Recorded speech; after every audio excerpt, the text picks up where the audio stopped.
You won't believe what Tony Iommi saw in Ozzy Osbourne's eyes that night. It wasn't the sickness. It wasn't the age. It wasn't even the pain. There was just something. Something in Ozzy's expression that felt final. And now, in the wake of one of the most shocking deaths in rock history, that look has haunted Tony Iommi ever since. On July 22, 2025, the world woke up to a gut punch.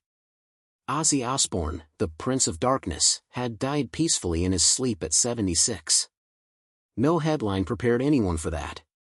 Fans didn't just lose a rock legend, they lost a voice, a force, a piece of heavy metal soul. But here's what's wild, just weeks earlier, he was on stage in Birmingham, under the lights of Villa Park, singing his heart out. The man had been through hell, Parkinson's, spinal surgeries, decades of chaos. Yet that night, he gave us everything he had left. It was emotional. It was raw. And none of us had any idea it would be his last time. He didn't fade away slowly like many feared. If anything, his final act was defiant, Ozzy style. After that performance, insiders said he seemed better. Stronger, even. Plans were in motion for a final studio track. One more hit. One last scream into the void. But then, just one quiet dinner later, he was gone.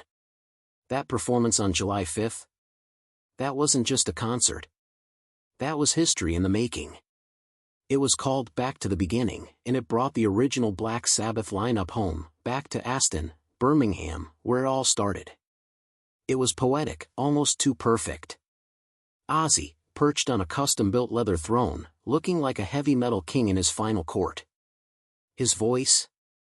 A little shaky, sure. But the soul? Untouched. Over 45,000 people packed the stadium. Nearly 6 million more tuned in from around the world. This wasn't just a show, it was a farewell to the gods of metal. Metallica, Guns N' Roses, Slayer, Tool, Pantera, they all came to pay tribute. You could feel it in the air, this wasn't just another tour stop. It was the end of something irreplaceable. Backstage, Ozzy made one thing crystal clear, he had to do that show. No matter what.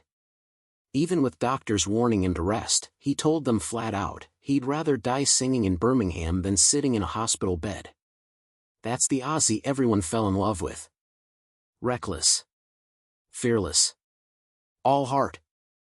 And here's something else, the whole event raised over €140 million.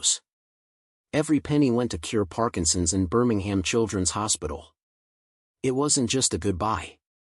It was a thank you. A love letter to the city that shaped him. And then, in what now feels like the final scene of a movie, Ozzy ended the night with Paranoid. As the last note rang out, he lifted a trembling hand, his eyes full of tears, surrounded by his bandmates, Tony Iommi, Geezer Butler, Bill Ward. No fireworks. No drama. Just 4 brothers in a stadium holding its breath. The next morning, the world broke. Tributes flooded in, Metallica, Elton John, even Coldplay. Fans held vigils outside Ozzy's childhood home. They played Sabbath on repeat. They cried. They remembered. They felt it. But the moment that truly hit fans the hardest? When Tony Iommi finally spoke. On July 23, the day after Ozzy's death, Iommi broke his silence in a raw, emotional interview. His voice cracked. His eyes told the whole story. He said waking up without Ozzy in the world hit him like a ton of bricks. And then he said something that chilled people to the core. He'd felt something that night at Villa Park. Something he couldn't name at the time. A stillness in Ozzy. A peace. As if Ozzy already knew this was it. As if he'd made peace with the end and was ready to bow out on his own terms. According to Iommi, Ozzy had quietly said his goodbyes. Not in some dramatic moment. Just soft, simple gestures. A hug that lasted too long.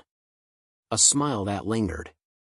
It was like he was leaving pieces of himself with the people who mattered most. He wanted to go out where it started, Iommi said. In Birmingham. With the fans. With us. His voice broke again. And he did. Ozzy's death hit hard, but his life? It was legendary.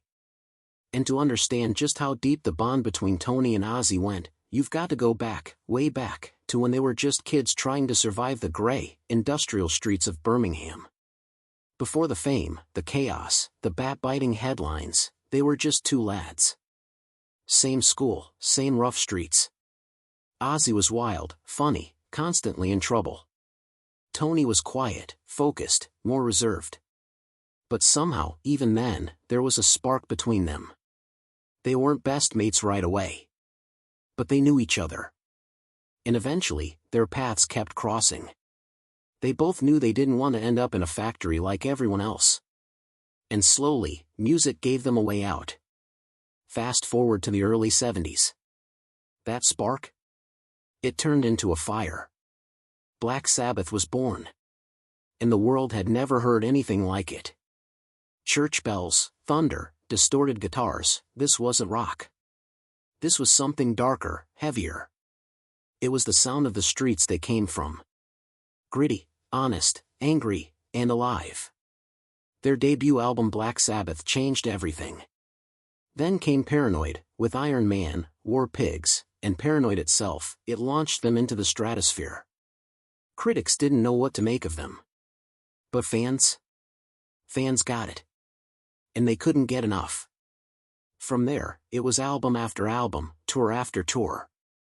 Master of Reality. Volume 4. Sabbath Bloody Sabbath.